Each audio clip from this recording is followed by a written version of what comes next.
ಜಿಲ್ಲೆಯ ಹೊಳೆಹೊನ್ನೂರು ಪೊಲೀಸ್ ಠಾಣಾ ವ್ಯಾಪ್ತಿಯಲ್ಲಿ ನಡೆದಿದ್ದ ವಿದ್ಯುತ್ ಕೇಬಲ್ ವೈರ್ ಕಳ್ಳತನ ಪ್ರಕರಣವನ್ನು ಪತ್ತೆ ಹಚ್ಚುವಲ್ಲಿ ಹೊಳೆಹೊನ್ನೂರು ಪೊಲೀಸರು ಯಶಸ್ವಿಯಾಗಿದ್ದು, ಇಬ್ಬರು ಆರೋಪಿಗಳನ್ನು ಬಂಧಿಸಿ ಲಕ್ಷಾಂತರ ರೂಪಾಯಿ ಮೌಲ್ಯದ ಮಾಲನ್ನು ವಶಪಡಿಸಿಕೊಂಡಿದ್ದಾರೆ.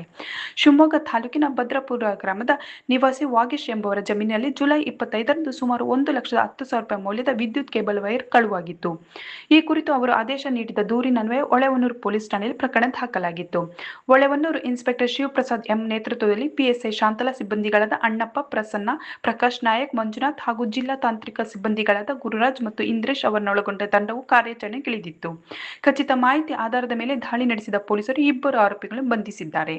ಶಿವಮೊಗ್ಗದ ವಿದ್ಯಾನಗರ ನಿವಾಸಿ ತೇಜಸ್ ಎಸ್ ಮತ್ತು ತೇಜು ಹಾಗೂ ಭದ್ರಾವತಿಯ ಮಲಿಗೇನಹಳ್ಳಿ ನಿವಾಸಿ ಅನಿಲ್ ಎಲ್ ಮತ್ತು ರೌಡ್ಡ ಬಂಧಿತ ಆರೋಪಿಗಳು.